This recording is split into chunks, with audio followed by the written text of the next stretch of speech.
రోహిణి తన ex lover అయితే కనిపిస్తూ ఉంటాడు. ఎక్స్ లవర్ కనిపించి నాకు రేపటికల్లా 1,00,000 కావాలి అనైతే అడుగుతూ ఉంటాడు. అలా అడిగేసరికి రోహిణి షాక్ అయ్యి నేను పార్లర్ అమ్మేసి ఆ పార్లర్‌లోనే పనిచేస్తున్నాను. నా దగ్గర ఎందుకు అంత డబ్బొస్తుంది? నా దగ్గర ఎక్కడి నుంచి వస్తాయి అంత డబ్బులు అని చెప్పేసి రోహిణి అయితే వాడిని చూస్తూ విరుచుకుపడుతూ మాట్లాడుతూ ఉంటుంది. అలా అడిగేసరికి అదంతా నాకు తెలీదు. నువ్వు ఎలా ఇస్తావో, ఏం చేస్తావో నాకు అనవసరం. నాకు మాత్రం రేపటికల్లా 1,00,000 కావాలి.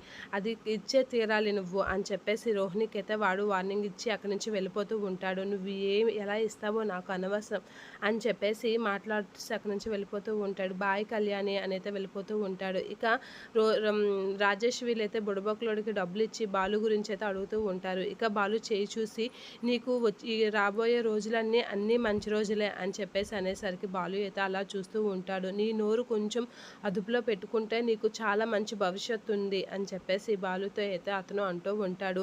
కానీ నీకు ఒక విషయం చెప్తున్నాను, గుర్తుపెట్టుకో. నువ్వు ఈ వారం రోజుల్లో నీకు ఏదో పెద్ద ముప్పే రాబోతుంది. ఆ ముప్పు ఏంటనేది నువ్వు ఊహించినది అని చెప్పేసి అనేసరికి బాలు అయితే అలా చూస్తూ ఉంటాడు. ఆ ముప్పు నీకు సరైన బుద్ధి కూడా చెప్తుంది. నీకు ఆ ముప్పు వల్ల చాలా ఇది వస్తుంది, కానీ ఆ ముప్పు ఏంటనేది నువ్వు తెలుసుకోవడానికి ప్రయత్నించు అనైతే అంటూ ఉంటాడు. బాలు అయితే ఇదంతా సోది అని చెప్పేసి అయితే కొట్టి పడేస్తూ ఉంటాడు. అలా ఎటకారంగా చూస్తూ ఉంటాడు అతని వైపు.